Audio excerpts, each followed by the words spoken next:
Little Miss Somersault by Roger Hargreaves.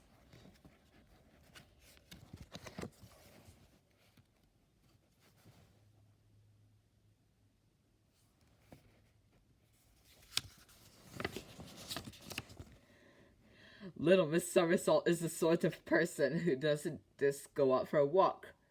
Oh no, not Little Miss Somersault. She is too full of energy for that. Rather than walking everywhere, she cartwheels everywhere.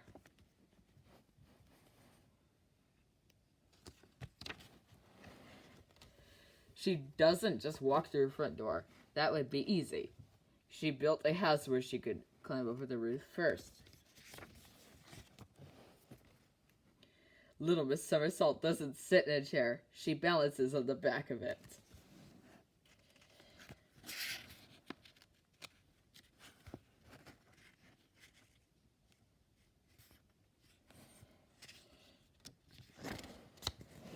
Little Miss Somersault doesn't walk around things, she jumps right over them. And rather than answer the telephone as you might, she will just look at her. The other day, when she was cartwheeling past Mr. Worry's house, he called out to her, "There's a leak in my roof. Please, could you get it for me?" "Yes." Mr. Worry had spent the whole morning worrying that the leak might make his roof fall in. "I have a long ladder," he added. Little Miss Somersault said, "I don't need a ladder." Then quick so she cut it out to Mr. Worry's house and got the leaf off.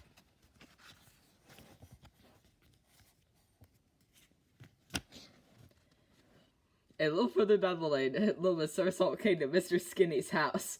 Mr. Skinny was in the letter painting his roof.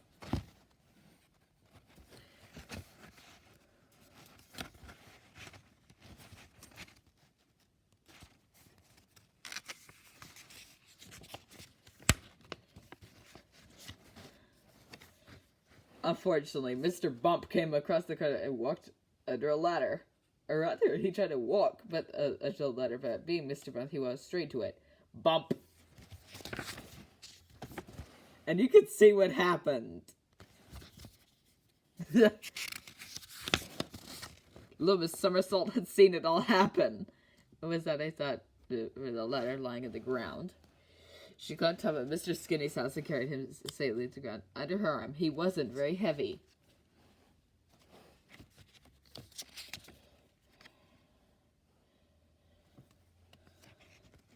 By the next morning, if you've heard about Little Miss Somersault's staring deeds, the telephone rang. It was Mr. Uppity.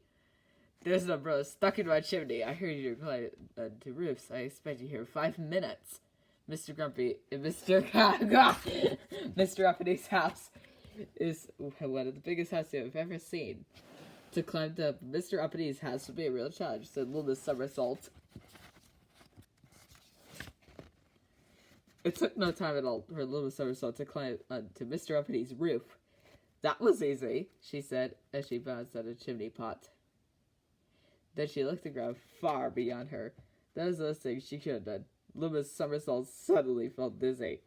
Her knees began to tremble. Everything began to spin round and round. Little Miss Somersault had discovered she was afraid of heights.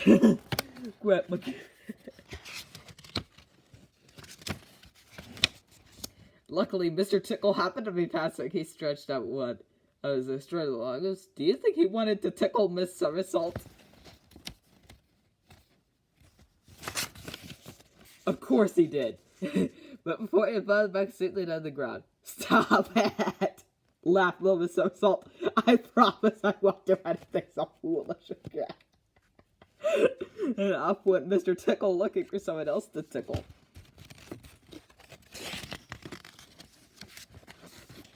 That evening, Little Miss Somersault was sitting. That's right, sitting in her armchair. So the telephone rang. "My hat has blown off," said a voice on the other hand, "and it's landed on the roof of my house. Couldn't you?" Little Miss Somersault's face turned pale. "Who is this?" she asked in a trembling voice.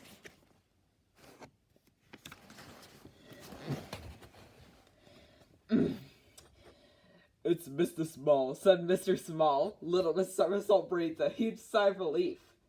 "I'll be there in 5 minutes," she said. And off she somersaulted. "No boy, that barfoo piece of cat."